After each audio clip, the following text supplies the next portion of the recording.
राष्ट्रीय पिछड़ा वर्ग मोर्चा का प्रथम अधिवेशन संपन्न। इस कार्यक्रम में 22 राज्यों से प्रतिनिधि शामिल हुए। जात आधारित जनगणना ओबीसी की जात आधारित जनगणना की संख्या के अनुसार हिस्सेदारी तथा ओबीसी को एट्रोसिटी प्रोहिबिशन एक्ट लागू करने की मांग की।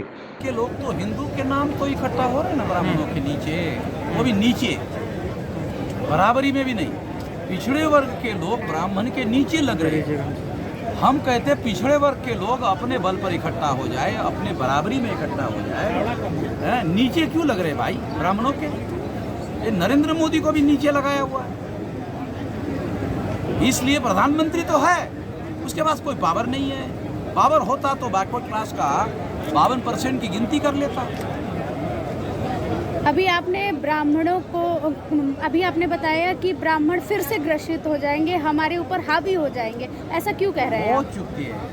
देखो, लोकतंत्र 4 पिलर पर खड़ा है। विधायिका, तो देश में 5 नेशनल पार्टियां 3.5% ब्राह्मणों की है। आपके उत्तर प्रदेश में थोड़ी ज़्यादा संख्या है। ऑल इंडिया में ब्राह्मणों की एवरेज संख्या 3.5%।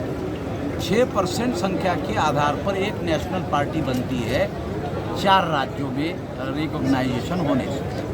ब्राह्मणों की 5 नेशनल लेवल की पार्टियां हैं।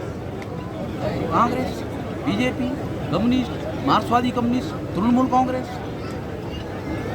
एक भी पार्टी नेशनल लेवल की नहीं हो सकती। 5 नेशनल लेवल की पार्टियां, चुनाव आयोग के द्वारा रिकॉग्नाइज पार्टियां,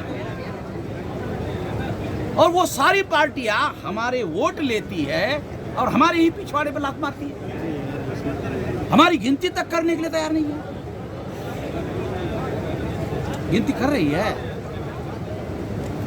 ब्राह्मणों को ऐसा लगता है कि इनकी गिनती करने से ये हमारे के नियंत्रण से मुक्त हो जाएंगे, ये बैकवर्ड हो जाएंगे, इनको इनके संख्या के अनुपात में अधिकार देना पड़ेगा। तो पिछड़ा वर्ग मोर्चा किस तरह अपनी लड़ाई लड़ेगा? हा? पिछड़ा वर्ग जो मोर्चा है राष्ट्रीय, किस तरह इसके लिए संगठित शक्ति बनाए बगैर कोई लड़ाई लड़ना संभव नहीं है। ये संगठन संगठित शक्ति निर्माण करने के लिए बनाया गया कि अपना बल पैदा करो तो लड़ाई लड़ी जा सकती, अन्यथा लड़ाई नहीं लड़ी जा सकती। तो इस बार आप किसके सपोर्ट में रहेगा पिछड़ा वर्ग? अपने खुद के। क्या अभी तक तो पिछलग्गू रहे। चौधरी विकास पटेल, राष्ट्रीय अध्यक्ष, राष्ट्रीय पिछड़ा वर्ग मोर्चा। राष्ट्रीय पिछड़ा वर्ग मोर्चा जो कि पिछड़े वर्ग का ओबीसी का राष्ट्रीय स्तर का संगठन है, उसका ये प्रथम राष्ट्रीय अधिवेशन आज यहाँ बहुत ही सफलतापूर्वक संपन्न हो रहा है।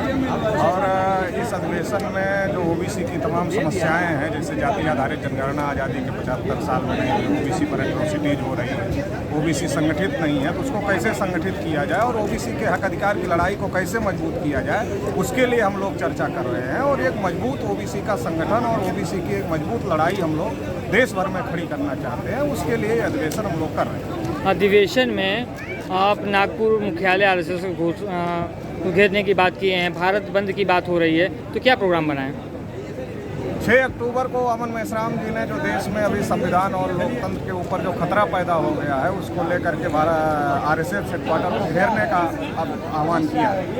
क्योंकि अभी सरकार केवल नरेंद्र मोदी जी चला रहे ऐसा लग नहीं रहा है, क्योंकि एक बैकवर्ड क्लास के आदमी को बैकवर्ड क्लास की जनगणना करने में कोई प्रॉब्लम नहीं होनी चाहिए।